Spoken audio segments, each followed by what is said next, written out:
Whenever people pick up the Bible to read, or even think about the Bible, they just assume that the text has always been stable and unchanged. It just is what it is. But was it? Did everybody agree on which books were deemed sacred? Were there writings out there, even entire books, that were considered just too dangerous for public consumption, and that never made the cut? Just too edgy for the sages and rabbis who got together and determined which books would be considered sacred canon? We know that books like Enoch and Jubilees and a host of others were hugely popular in ancient Israel. But the question of who produced them is a lingering mystery. Most likely, we're talking about an ancient Israelite counterculture in opposition to the priests who ruled the Jerusalem temple. We may think of them as marginalized figures, many from a different priestly line than those ensconced in power. Many were poor prophets clustered in cell groups, cultivating esoteric wisdom and critiquing the status quo. Others were disenfranchised scribes subverting mainstream culture and tradition. The books they produced may have been intended to supplement the traditional Bible, though the visionary writers might even have sought to supplant them with new revelations. Take the book of Enoch in particular. Here's a text that goes back to the first few centuries before the Common Era, likely between 300 and 200 BCE. Said to have been written by the ancient biblical patriarch Enoch, father of Methuselah, the book was essentially banned from the canon of both Hebrew and Christian scripture. It's nonetheless present in Ethiopic translation in the biblical canon of the Ethiopian Jewish community called Beta Israel. That's the same community that was brought to Israel in a massive humanitarian airlift called Operation Solomon in 1991. To this day, the book plays a central role in worship in the Beta Israel community.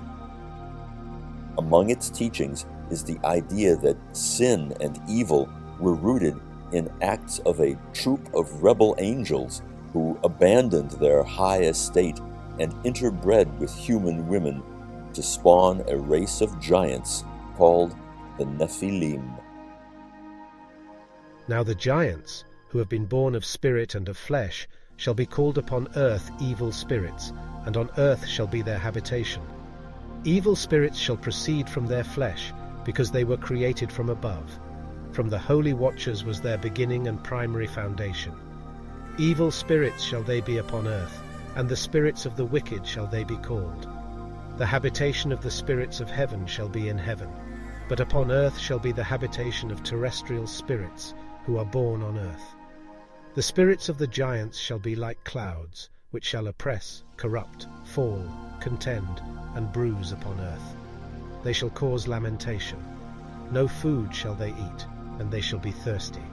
They shall be concealed, and shall not rise up against the sons of men, and against women, for they come forth during the days of slaughter and destruction. The book of Enoch also dwells on the concept of the end of days, in Hebrew, Acharit Hayamim, a subject occasionally referenced in the Hebrew scriptures as seen in the latter sections of the book of Zechariah. And the Lord shall be king over all the earth. In that day shall the Lord be one, and his name one. But in Enoch, it takes center stage, replacing the notion of earthly rewards for upright living with heavenly rewards and punishment for the disobedient spirits at the final day of judgment. And I, Enoch, I alone saw the likeness of the end of all things, nor did any human being see it as I saw. For in the great day there shall be a judgment, with which they shall be judged until they are consumed.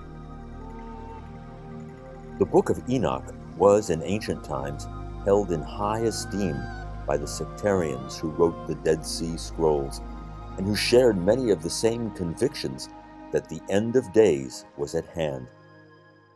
The Dead Sea sect believed that terrestrial worship in the Jerusalem temple was synchronized with celestial worship in the heavens. That required a unique 364-day solar calendar, different from the lunar calendar used in Judaism today. They were convinced that the Jerusalem priestly establishment was following the wrong calendar, which severed the cosmic synchronicity and the continuum between heaven and earth.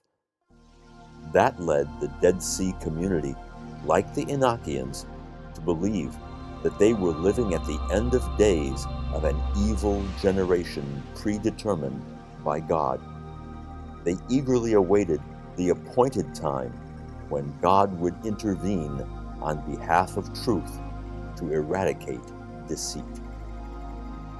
For decades, the question has lingered: who wrote the Dead Sea Scrolls?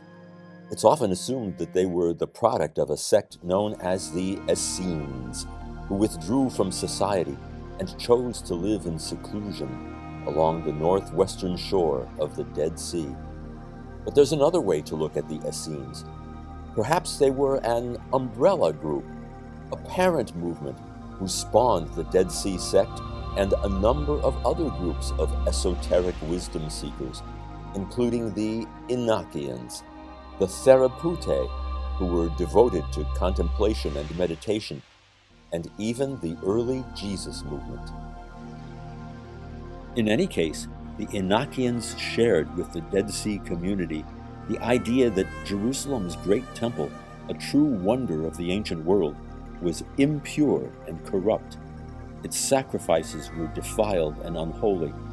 In fact, when the Jews returned from their 70-year exile in Babylonia, they began again to build a temple as before, and they raised up that tower, and it was called the High Tower. And they began again to place a table before the tower, but all the bread on it was polluted and not pure. And besides all these things, the eyes of the sheep were blind, and they did not see. There was great interest in the heavenly realm and the angelic world, which envisioned God and the angels as a great king with courtiers, but oddly enough, no reference to the Jerusalem temple and its priesthood. There was equally great interest in the afterlife. There I saw another vision. I saw the habitations and resting places of the saints. There my eyes beheld their habitations with the angels, and their resting places with the holy ones. They were entreating, supplicating, and praying for the sons of men, while righteousness like water flowed before them, and mercy like dew was scattered over the earth. And thus shall it be with them forever and forever. And we find Enoch's own journeys through the earth and the underworld, called Sheol. These are those of the stars which have transgressed the commandment of the Most High God, and are here bound, until the infinite number of the days of their crimes be completed. The patriarch then travels through a triangular-shaped portal into heaven. There was a throne composed of alabaster, the top of which was of sapphire. I saw too a blazing fire hanging over all the mountains, and there I saw a place on the other side of an extended territory, where waters were collected. I likewise beheld terrestrial fountains, deep in the fiery columns of heaven. Commentators like to dismiss all of this as mythology, but some of these descriptions sound like what are known today as NDEs, near-death experiences. These encompass a range of sensations, including detachment from the body, feelings of levitation, total serenity, security, warmth, joy, the experience of absolute dissolution, review of major life events, the presence of light, and seeing the souls of the departed. Of course, we can't know what the visionary author or authors of this material experienced, but for them the account of Enoch wasn't just folklore. It was reality. And so it was for the Dead Sea sect, who we can call Essenes, or perhaps a subgroup of the Essenes. At least until the sect began to focus less on rebellious angels as the source of evil on the earth, and more on the idea of what scholars call double predestination. In other words, the righteous are predestined from birth to be righteous, and the wicked are equally predestined to be wicked. This is all theorized because the Book of Enoch is massive and divided into 5 booklets: the Book of Watchers, the Parables of Enoch, the Astronomical Book, the Book of Dream Visions, and the Epistle of Enoch. Some of these were written earlier, and some parts date to a later period. It was the early sections that were found among the manuscripts of the Dead Sea sect, which make deliberate reference to the book. But later Dead Sea texts don't contain any such allusions. So it seems that this possibly Essene sectarian community gradually lost interest in Enoch. Furthermore, the Dead Sea Scrolls have much to say about the law of Moses and the covenant of circumcision, while the Book of Enoch makes no mention of either. But it does speak of a messianic figure called the Son of Man, with divine attributes, generated before the creation, who will act directly in the final judgment and sit on a throne of glory. There I beheld the Ancient of Days, whose head was like white wool, and with him another, whose countenance resembled that of man. His countenance was full of grace, like that of one of the holy angels. Then I inquired of one of the angels who went with me, and who showed me every secret thing concerning this Son of Man, who he was, from where he was, and why he accompanied the Ancient of Days. He answered and said to me, "This is the Son of Man, to whom righteousness belongs, with whom righteousness has dwelt, and who will reveal all the treasures of that which is concealed. For the Lord of Spirits has chosen him, and his portion has surpassed all before the Lord of Spirits in everlasting uprightness. This Son of Man, whom you behold, shall raise up kings and the mighty from their couches, and the powerful from their thrones, shall loosen the bridles of the powerful, and break in pieces the teeth of sinners."